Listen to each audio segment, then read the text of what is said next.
Hello दोस्तों, आज हम विद्युत क्षेत्र की तीव्रता विद्युत द्विध्रुव के कारण से अक्ष पे हम पढ़ चुके हैं। आज हम निरक्ष पे विद्युत क्षेत्र की तीव्रता ज्ञात करते हैं। पहले वाले एपिसोड में हमने अक्ष पे विद्युत क्षेत्र की सूत्र का तीव्रता का सूत्र 2kq/r² प्राप्त किया था। तो इसमें हम देखते हैं निरक्ष पे क्या होता है। इसके पहले हम आपको बता चुके हैं कोई विद्युत द्विध्रुव का मतलब होता है दो समान परिमाण और विपरीत प्रकृति के आवेश अत्यधिक निकट होते हैं, तो विद्युत द्विध्रुव कहते हैं इसे।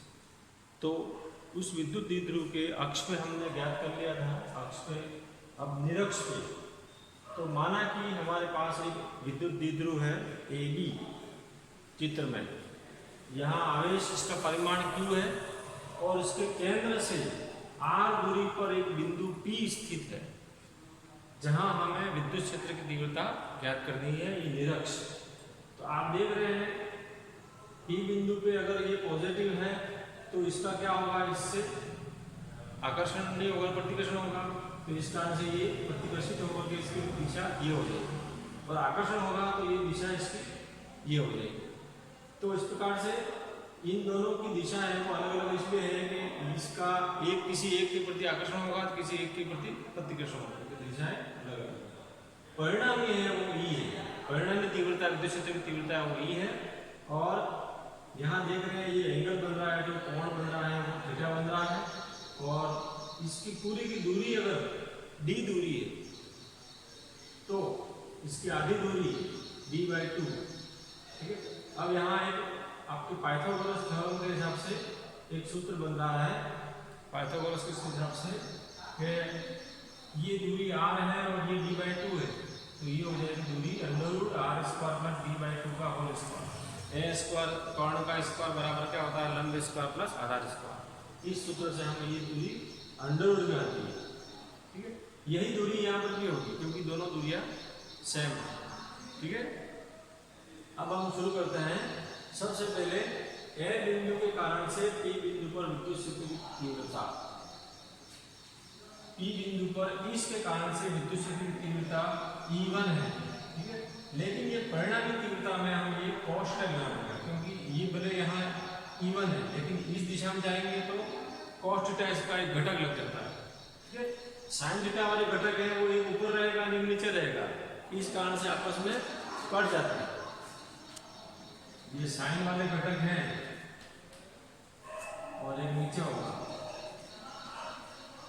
लेकिन कॉस वाले घटक है वो हमारा काम का है क्योंकि साइन वाले में दोनों विपरीत दिशा में होने के कारण से नष्ट हो जाते हैं और कॉस घटक है वही बचता है।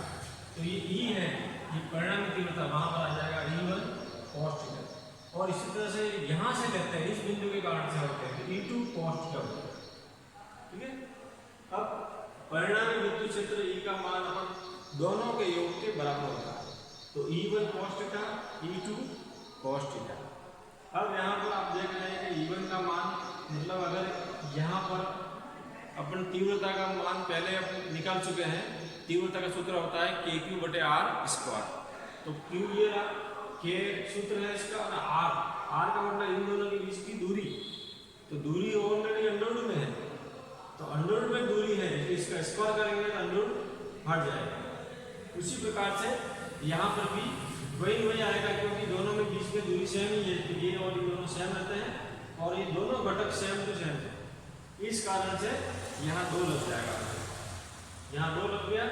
अब आप ये वैसा ही है, यहाँ cos थीटा का मान जो है इसका मतलब होता है cos थीटा त्रिकोणमिति में आधार बटे कर्ण। तो आप इस त्रिभुज को देखिए, इस त्रिभुज में आधार है d/2 और कर्ण है ये रहा, ठीक है, आधार बटे कर्ण। ये आ गया आपका आधार बटे कर्ण, ये रहा, यहाँ पर आधार बटे कर्ण है।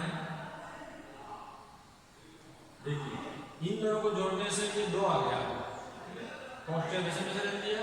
अब cos थीटा का मान क्या होगा, तो आप देख रहे हैं इस त्रिभुज के अंदर से आधार बटे कर्ण, ये रहा आधार बटे कर्ण। यहाँ पर एक खास चीज समझने जैसी है और वो ये है कि एक चीज पूरी है एक आधी है, तो 1 और आधा जोड़ते हैं तो क्या होता है 3/2। 1 और आधा जोड़ते हैं 3/2 होते हैं, इसलिए इनकी घात 3/2 हो गई। यहाँ 2 से 2 कट गया, इसलिए 2QD, तो यहाँ पर भी आ गया 2QD था, ठीक है। और 2 से 2 कट गया तो 2QD, KQD, 2 से 2 कट गया इसलिए KQD बचा, KQD। अब Q और D आवेश और दूरी के गुणनफल क्या करते हैं? P का मतलब होता है द्विध्रुव, यहाँ P है द्विध्रुव आघूर्ण, आवेश और बीच की दूरी, P है वो विद्युत द्विध्रुव आघूर्ण है। तो इस प्रकार से P का मान होगा KP/RT, ये सूत्र आपका आया। तो दोनों सूत्रों में, पहले वाले में और इसमें इतना ही अंतर है, आप देखेंगे कि अक्ष वाले में 2KP/RT आया था, जबकि इसमें KP/RT आ रहा है। इसका मतलब अक्ष पे निरक्ष का दुगुना विद्युत क्षेत्र होता है, तो अक्ष पे सर्वाधिक होगा जबकि निरक्ष पे कम हो जाएगा। एक प्रकार से निरक्ष पे आधा होता है, जबकि अक्ष पे सर्वाधिक इसका विद्युत क्षेत्र की तीव्रता होती है। और ये कभी कभी ऐसा प्रश्न भी आ जाता है कि विद्युत द्विध्रुव के अक्ष और निरक्ष के क्या संबंध है, ऐसा 1 नंबर का प्रश्न भी आ सकता है।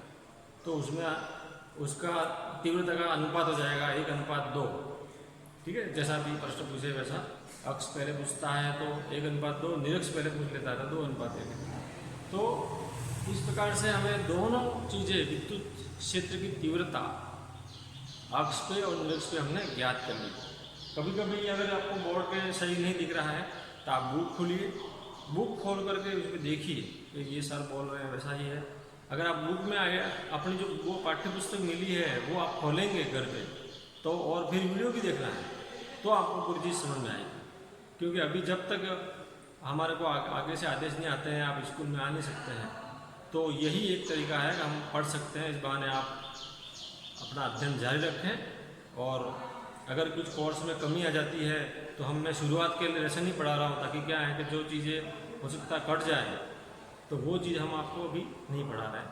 तो जो इम्पोर्टेंट चीज़ें हैं वही आपको पढ़ाई जा रही है, उनको ही आप बार बार रिविज़न करें और देखें, जिससे आपको पूरा नॉलेज हो जाएगा।